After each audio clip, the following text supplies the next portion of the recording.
most people run out of money very quickly. Yeah. They may only have money to do one deal every 3 or 4 years. Yeah. But when you can leverage or you're educated about these other options, right, in this stack, and you begin to mix them, right, Hmm. together, Yeah. right, you can really just supercharge and just hit the ground running, right, Yeah. where you're using some type of financing for two or three, four deals a year.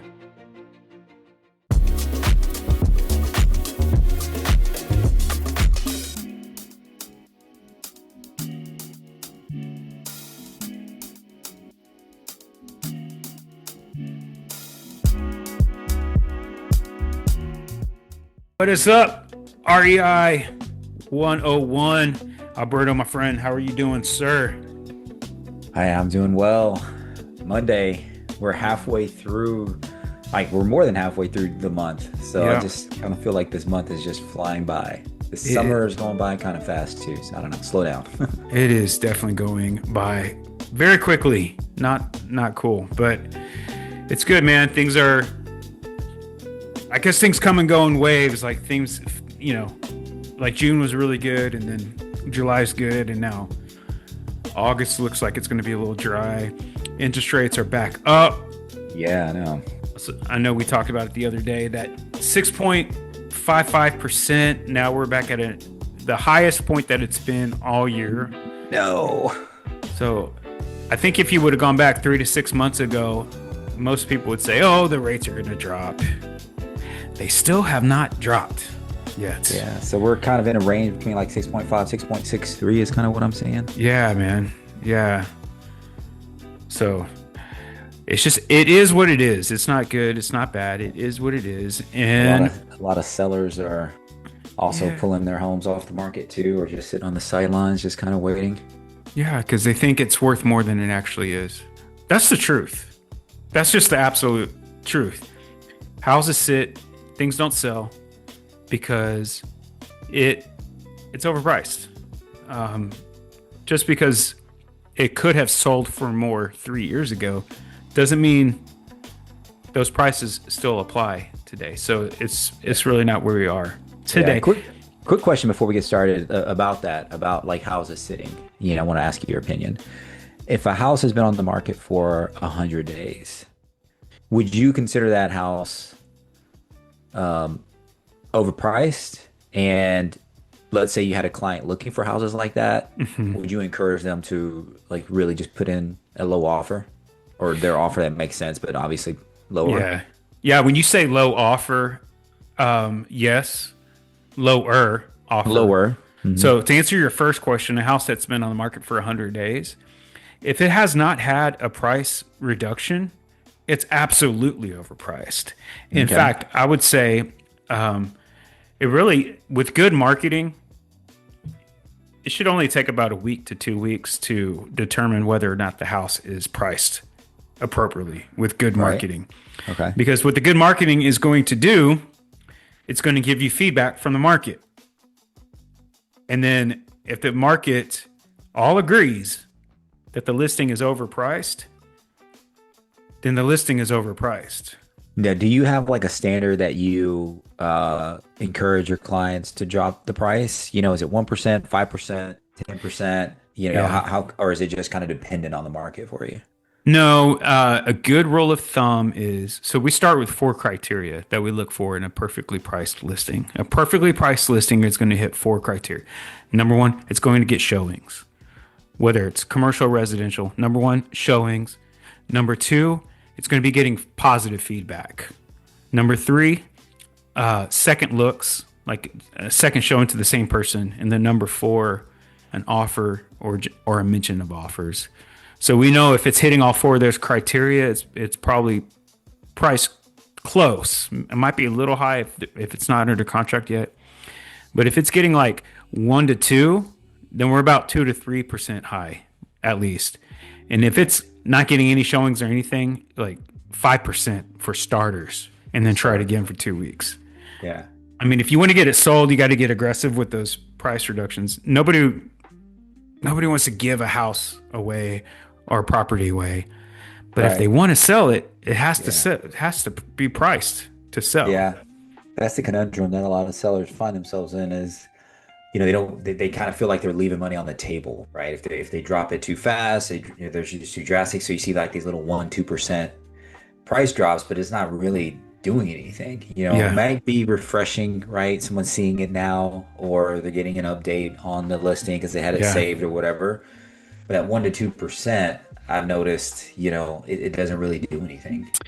It's not going to. And you can't wait 90 days to do a price reduction.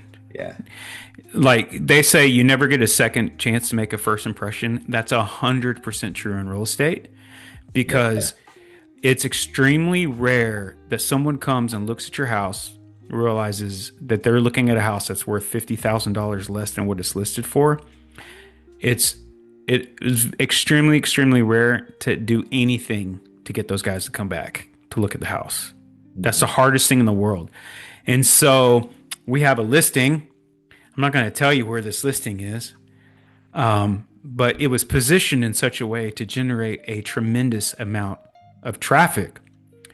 However, when people saw the house, they realized the house wasn't as big or as nice or in the right location. There was, a number of factors that they did not like. So Mhm. therefore, the house is overpriced.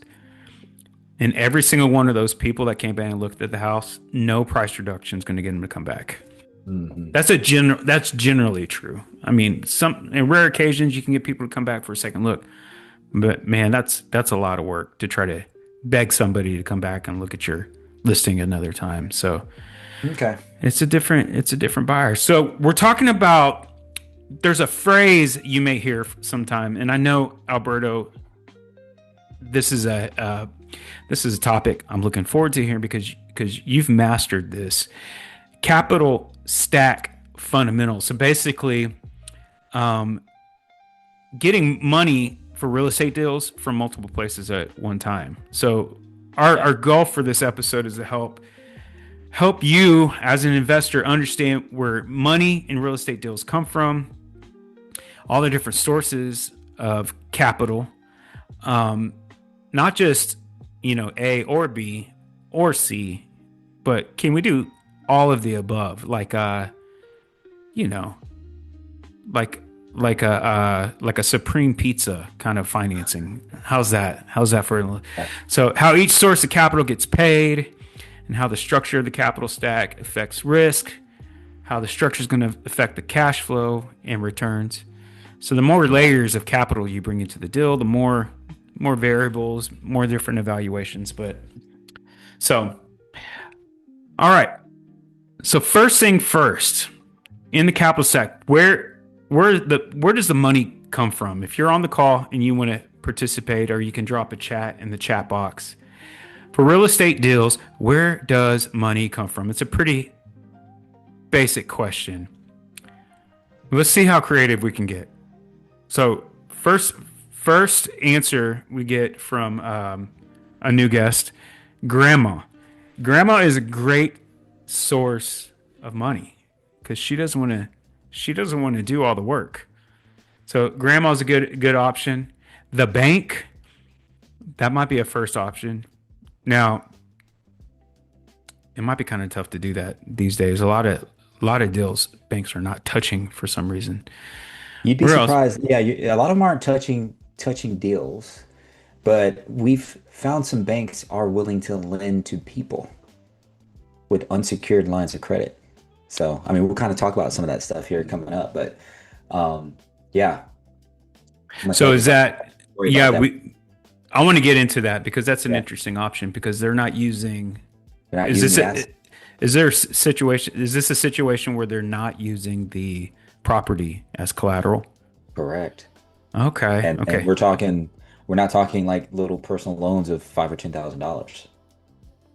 We're talking big loans, like $100,000. So what is a term on $100,000 just I mean what is that called? That's just a Let me give personal loan. let me give you an example. So this loan that we were able to secure, it's an unsecured line of credit, a ULOC.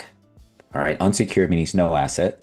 Hmm. Line of credit, which means it's not a loan. So it's actually a line of credit that you have available. So you don't pay any interest, anything on it until you actually use it. And you only pay for what you use. So people are very familiar with HELOCs, right? Home equity lines of credit, all right, Right. where you pay interest only for a period of time, and then after that time, like after that draw period is over, you then begin paying the principal back, and you have it's like another mortgage, like we're talking HELOCs, it's like another mortgage. You have like 10, 15 years to pay that off. This unsecured line of credit, it's the exact, well, very, very close to the terms, Austin. It is not secured by an asset, though. You have a draw period where you can draw money out. You pay interest only on the money that you've drawn out, and that period is can be 3, 4, 5, 10 years. Right? Let's say it's 5 years. Hmm. After that 5 year period, whatever you have drawn out, you need to be paying. You need to start paying back the principal. All right, and you have 10 years to pay back the principal An unsecured line of credit up to $100,000. There's based no off of there's no collateral, so it's based off of your credit score and your income, your ability, and okay. your debt to income ratio, all of that stuff, right? So you have it's a high document type loan, all right, Hmm. but there's no asset behind it, so you're not risking your house or home or anything like that. It's all based off of your credit worthiness and your W-2 income or your income tax returns if you're an entrepreneur, like those things. And it's So not a credit card. It's a not a line. credit card. Well, it's like a credit card, right? But you pull the money, you can put the money in your bank and write a Correct. Yeah, check. And yeah, correct. But here's the thing. What do you think the interest rate is on something like that? about 45%. 7.5%. So what's the benefit for the bank to be lending with these kinds of terms? Because that gives a lot of people a lot of options. Like we It need we does. need to get a banker on here pretty That quick now does to. give a lot of people a lot of options, especially like let's say for instance, you're an investor, Mhm. right? And you need you need money for closing costs, right? You need money to get the rehab started. Let's just say that's 50K. Uh-huh. Of going to a private lender, right? Or mom and dad who's going to, mom and dad might be a little bit more generous, but let's say you have to go to a private lender. Private lenders these days are charging anywhere from 10, 12, 14%, Yeah, right? yeah. If you have a job, you have a W-2, you make good money, and you don't have a ton of debt, all right? You have a good credit score, you're a good steward of your money, you can go get a loan like this and pay 7.5% on that interest. And you're going to get it back, right? Let's say you're going to use this for a flip. Okay. You go flip the house, boom, pay that back, rinse and repeat because you have this line of credit now available. So people can actually get their real estate portfolios. Like you can jumpstart it with something like this, So right? is this a product that you can use that unsecured line as like part of your down payment on properties? Hmm. Yeah, Where Okay. absolutely. where are you where are these available? All right, that's the question of the day. There's a bank. There's one in Clear Lake. There's one in Webster. They're from up north, like Ohio or something like that. It's called Huntington Bank. Okay, They yeah. have one in Bay Area. They have another one in Webster. And another investor. I mean, that's what's so awesome about networking, right? We talk about that all the time. I found out about this particular product from another investor who said, "Hey, we connected with this bank. We're closing on a $70,000 line of credit."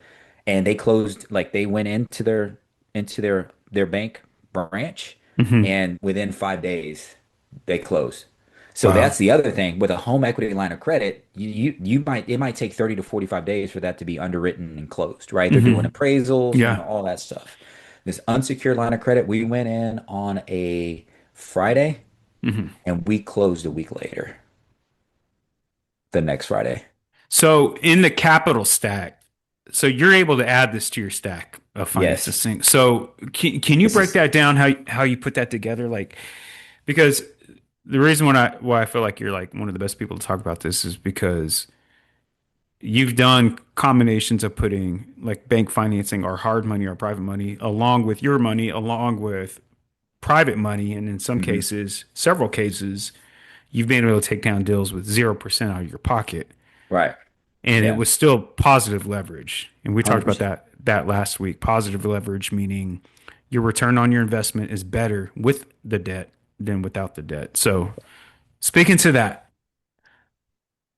So we would too, we would take something like this and because we do have other business debts, like we have private lenders and the average rate on for those private lenders is about 12%, Austin. And some of those loans are they're about ready to mature, uh-huh. and we have projects that are in progress that aren't ready to, we aren't ready to close on those yet, these new construction deals, but Yeah. we do have some maturity dates coming. We're like, cool, we can use this unsecured line of credit to basically refinance those people out of those loans.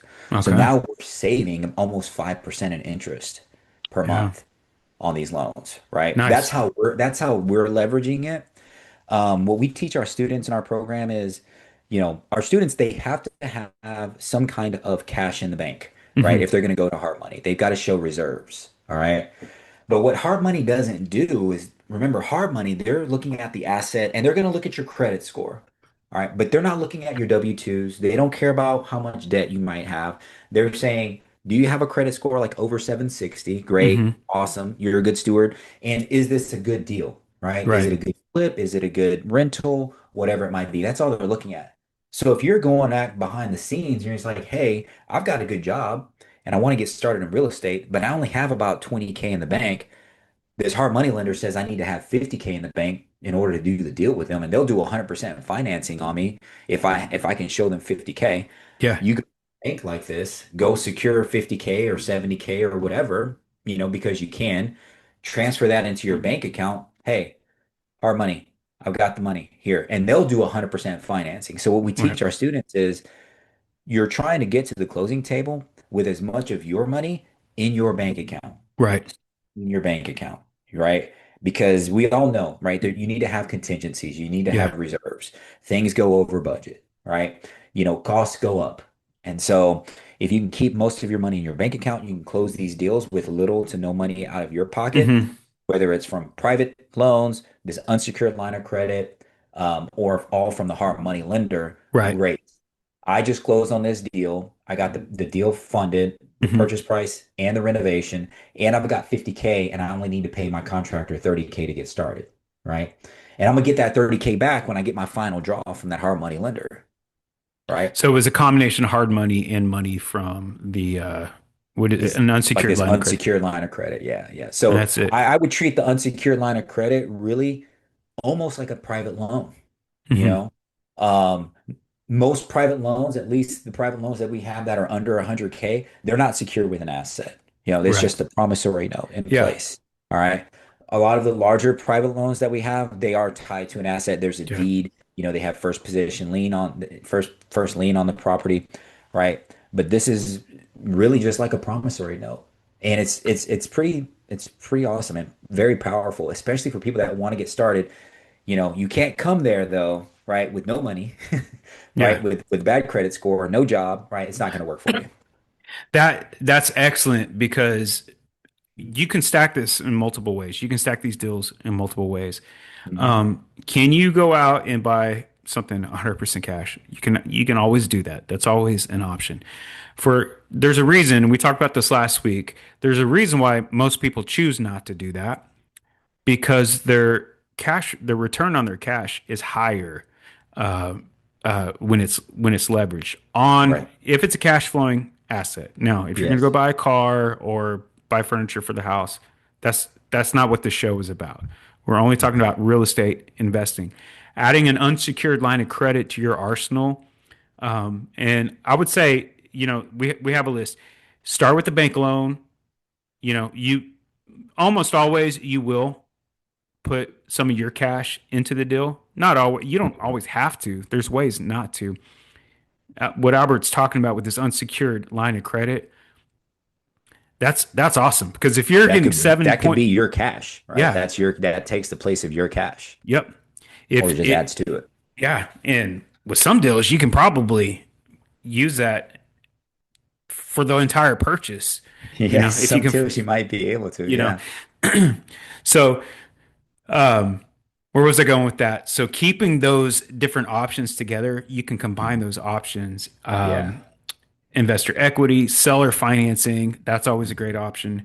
But the point Yep. I'm trying to make is as long as the interest rate on that debt is lower than the cap rate on your investment, your leverage is going to be positive. In other words, that means the amount of money that you put into that will have a greater return if it's leveraged positively. Did I explain that in a way that makes so that's important? I think that's a basic thing with finance and leverage that I think it's important for people to understand that. So let's break down what is a capital stack. So what this is, it's a collection of financing sources. So Hmm. if you would have asked me 5 years ago, how do you pay for real estate? I would say, well, it's like 20% down and the bank finances the rest is like 80-20 or 70-30, whatever, or 25-75. It's going to be a combination. And I think we see that with most deals that investors and buyers in general are taking it. It's just a combination between down payment and bank financing. Right. And so what we want to talk about is there's way more options and you can do more than just two. The Hmm. two down payment bank financing, that's just one of dozens of ways we can do this, right? Yeah, exactly. I mean, we've talked about hard money a lot, in multiple shows, and we talk about it a lot because it's just really important whenever you're getting your real estate journey started. But if you don't know about these things, if you're not educated about the capital stack and you are just stuck in that down payment bank financing, Yeah. most people run out of money very quickly. Yeah. They may only have money to do one deal every 3 or 4 years. Yeah. But when you can leverage or you're educated about these other options, right, in this stack, and you begin to mix them, right, Hmm. together, Yeah. right, you can really just supercharge and just hit the ground running, right? Yeah. Where you're using some type of financing for two or three, four deals a year. I Hmm. mean, there was one point where we were closing 6 to 7 deals, like we were closing almost a deal every other month, Yeah. when we first got started. Now we've kind of slowed down a little bit. We're building other parts of our business, right? We're doing new construction deals, which take more time, than just a 3 or 4 month flip. So, but we couldn't have done that if we were stuck in that traditional down payment Yeah. bank financing, right? The 20% or 25% down and then a bank financing. So knowing all those options and you're able to mix and match different um, capital uh, sources of capital in order to make Hmm. make deals work. We with the technology that everyone has at their fingertips, it's really easy using AI. I think using AI to evaluate like a complicated stack. For instance, you may have a deal. I'll give an example of a client of ours. He did a three stack deal, and it was really interesting. He bought a an RV park and converted it to a resort. And because it was his business and he had a business plan, he qualified for SBA financing. Well, SBA, this particular loan, they were only interested in funding 30% of the loan. So most SBAs, you'll hear that they can do like 90%. So he did 50% um, bank financing. He did 30% SBA financing, and those were different terms. Those are two different loans. And then he did 20% down. So you can segment those three sections and you can tell AI, like the bank's financing 50% of this at, I don't know, 5.5% interest or 6% interest. And it's amortized. You might have one section that's amortized over 25 years, but the SBA loan is 30% of the deal at a higher interest rate or lower. You know what I'm saying?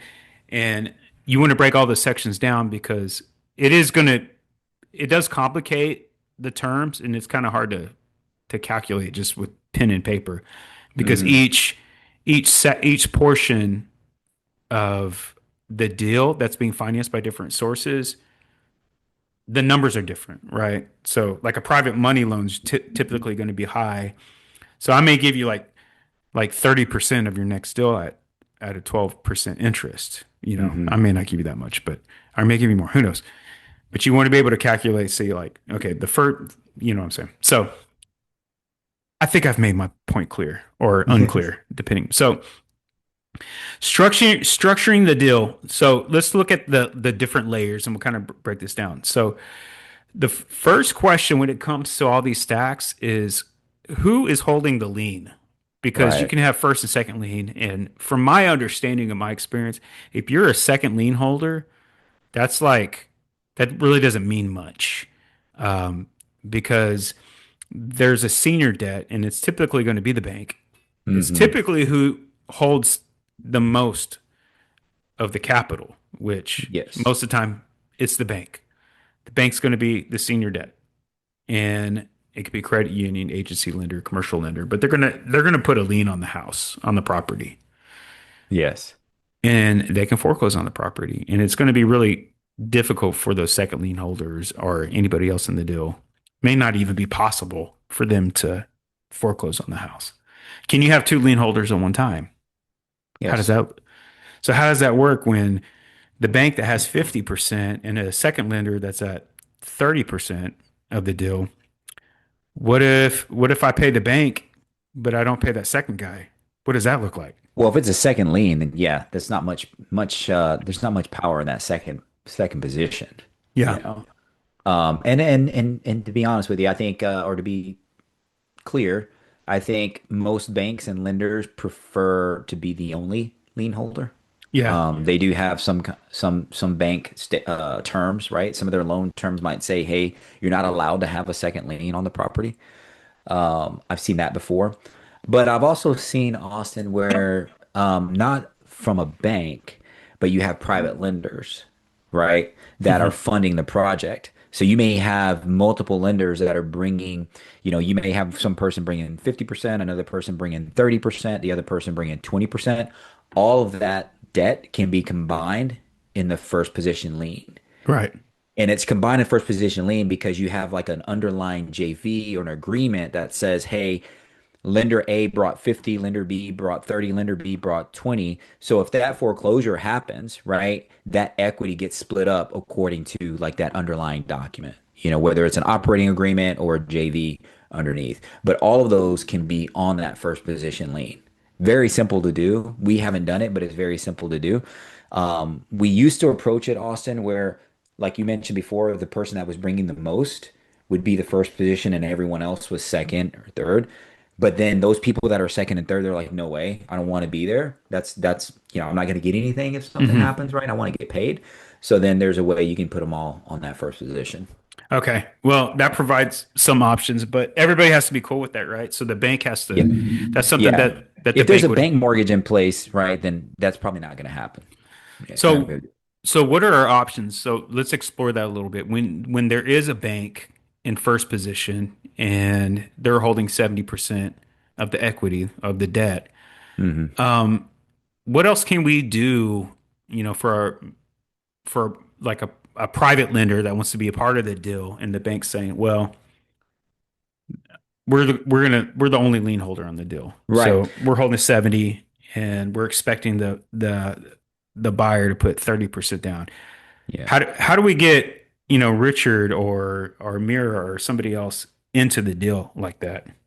Right. So like if they're not comfortable with just it being a promissory note, right? Like they know you, but they don't know you that well, you can tie that debt, that other 30% to another asset, right? It Okay. doesn't have to be tied to that particular real estate asset, right? You could put something else as collateral, whether it's another piece of real estate or some other type of asset, preferably not a depreciating one, Yeah. or not a depreciating asset like a car or jet ski or something like that, Yeah.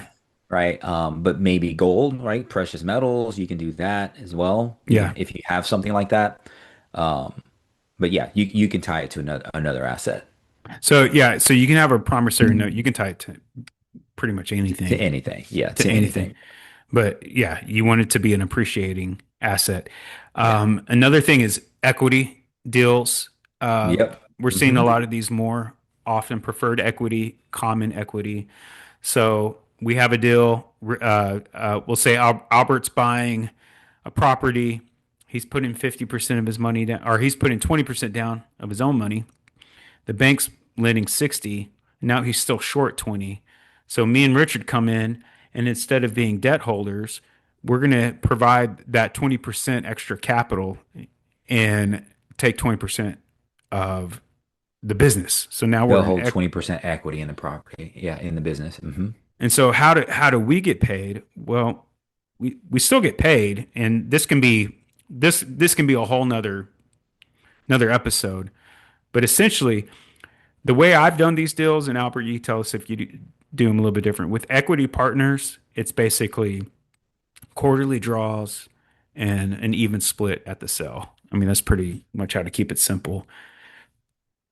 Yeah, I mean, one thing that needs to be discussed with these partners that are coming in as equity partners is, you know, as an equity partner, you obviously share in the profit, but you also contribute and share in the losses. Yeah. Because remember, now you're entering a business venture together, Hmm. right? It's a JV, a joint venture. Yeah. A JV is something that has a beginning and an end, right? And so it's just a two-page document, preferably get a lawyer to write it up for you, but it says, hey, great, yes, we're going to have quarterly draws, right? You'll Hmm. get your 20% of the profit. We'll get the rest because that's what you brought. You have 20% equity. But also, if we don't make the mortgage or we don't make enough money to pay these things, you need to bring 20% of what's Yeah. owed for that particular month You're in in debt now. expenses. Yeah. Yeah. Yeah. You're in debt now. Exactly. So that should be thoroughly discussed and agreed upon prior to like entering into these agreements because I've seen where investors who have money, right? They don't want to be a lender. They're like, no, I'd rather be an equity partner, but they don't see the other side of that coin, Yeah. right? It's like, hey, if this goes sideways, like we're in this together. Are you sure you want to do that? You That's know? huge. Yeah. Yeah. So having that conversation up front, obviously, good communication, super important. And some people, it still makes sense, right? It still makes sense. Great. And typically, Austin, like at the end of this, like let's say, you go refinance because that partner may want to get their money out. Cool. I don't want to sell it. I'm going to go refinance this deal and try to pull some equity out and pay you your 20% of Hmm. that out, Yeah. right? And then they can move on. So what did they make from that beginning to the end, right? They made the profits over the course of, 1, 2, 3 years, however long that was. And they ended up getting all of their principal back Yeah. at the end. And hopefully those profits were higher than what it would have been if they would have charged them 12% Yeah. interest or something. 100%. Right. Yeah. And if it's a good deal, it will. Yes. And I think that in a lot of ways, especially people on this call, that's a really good source of equity right there is taking on equity partners.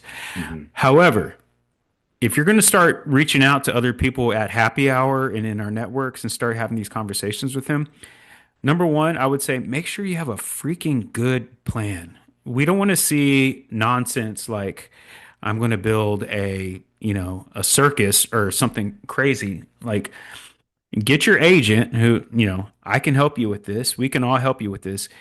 You need to know a couple of things about your project.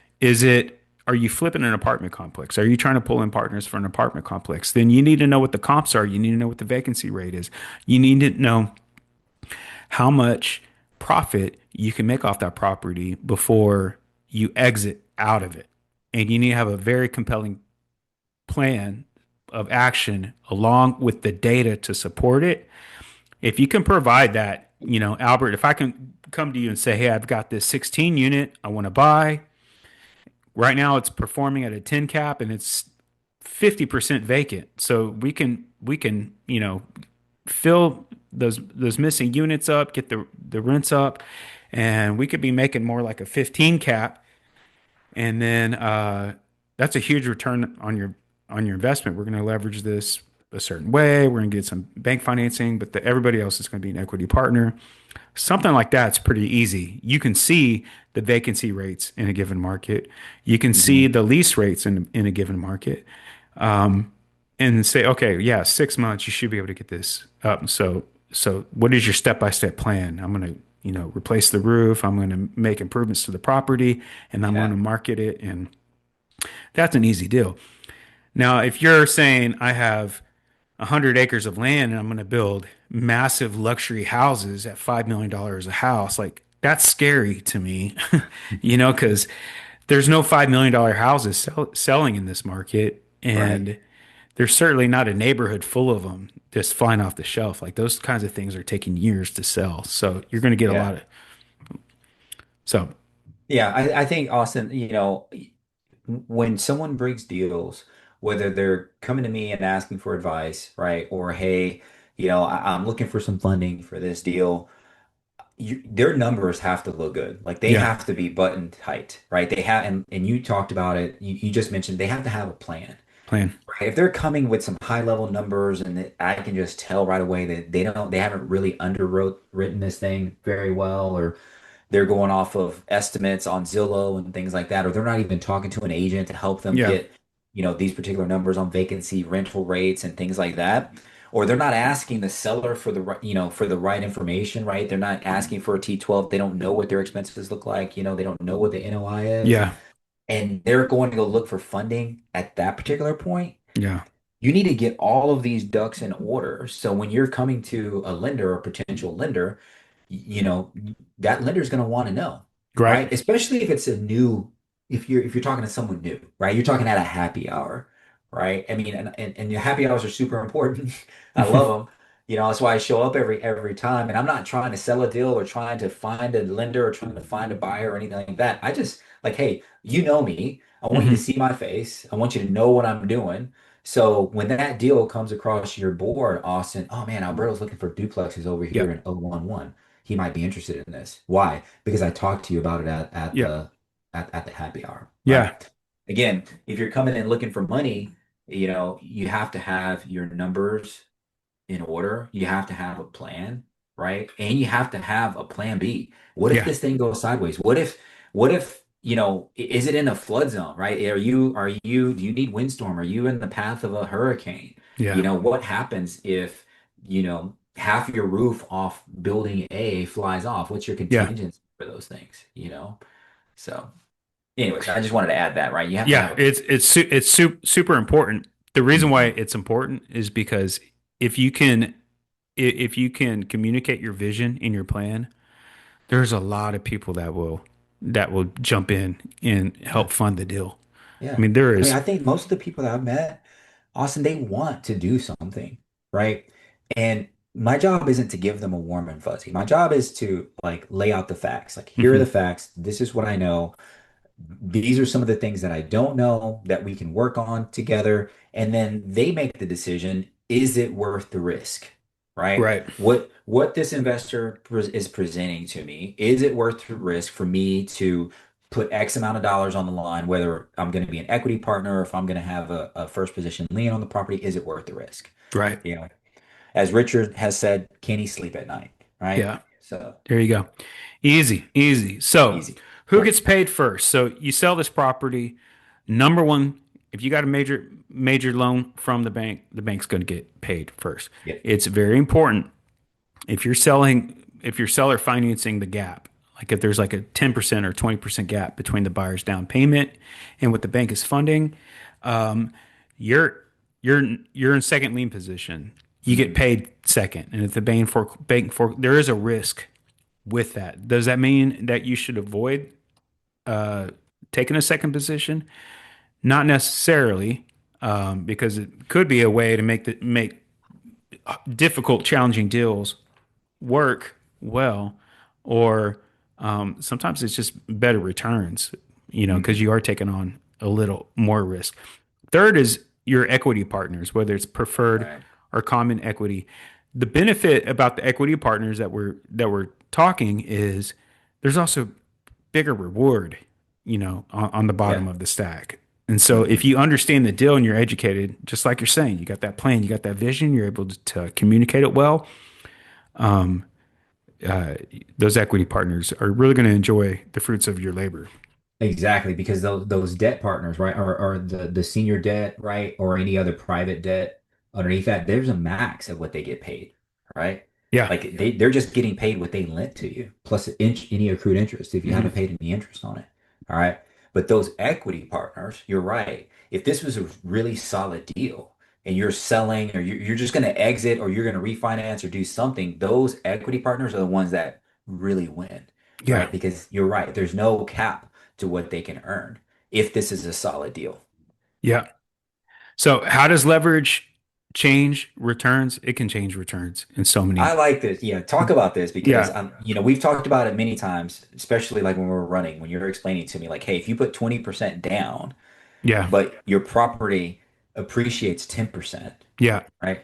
What's It's the a real return on your investment? yeah, it's amazing. It's incredibly powerful because um if you buy 100%, if say you buy $100,000 house and the net profit after every expenses is $10,000 a year. That's no you pretend like you buy it in cash. Right. That's what we get. That's what we call a 10 cap. That's a 10% cap rate. It means that the property has a return of 10%. But when you put in that financing there, your investment's not $100,000, it's $20,000. Your investment's $20,000. And so you take that profit of $10,000 every year and you pay maybe less than half of it, maybe. Say you pay half of it on your Okay. debt service. Okay. You're actually making a cash on cash return of maybe not 10,000, but $5,000. All right. But your investment wasn't 100. That's not a 5% return. It's a 25% return because your 25, investment was 20,000. You only 20,000. invested 20,000 and then you pay that debt off and you're making 5,000. That's a 25% return on your investment. Those numbers are not crazy. I mean, Yeah. that's only on the cash flow. And then if you hold it for 5 years Mhm. and it appreciates by 50%, well, that 100,000 just turns into 200,000. And so you take that appreciation, you follow me? It appreciates by 100,000, for instance, and you divide that by five. That's another $20,000 a year.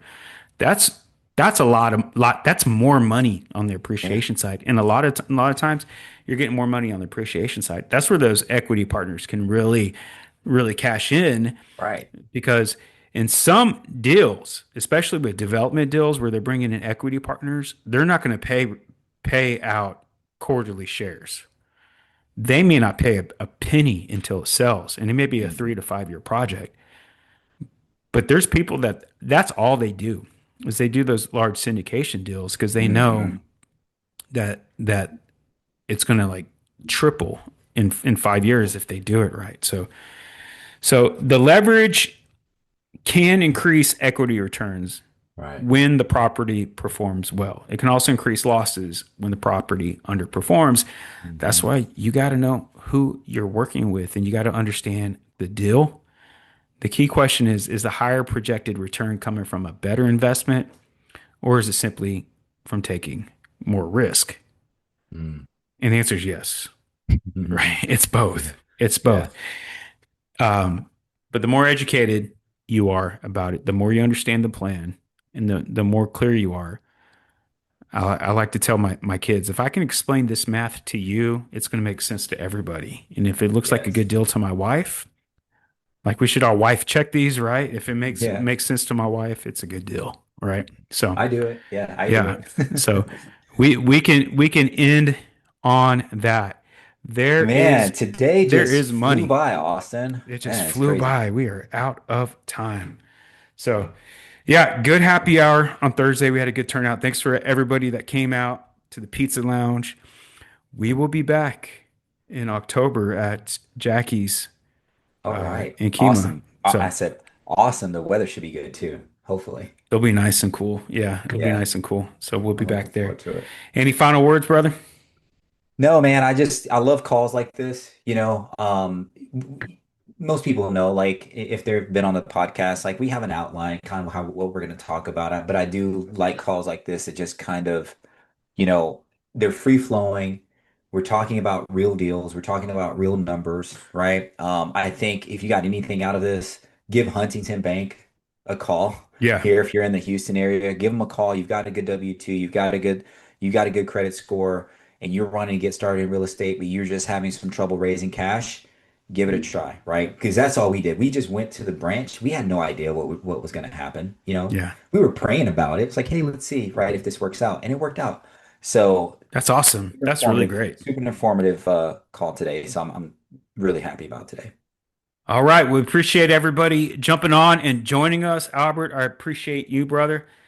I am Austin from Houston. Don't forget to like, add, subscribe. We're getting more subscribers on YouTube. Find us on Facebook, Austin from Houston, REI 101 with the two dudes on the That's cover. good. And until then, be blessed. Have a great All one. right. Go Bye. work hard. Great Bye. show.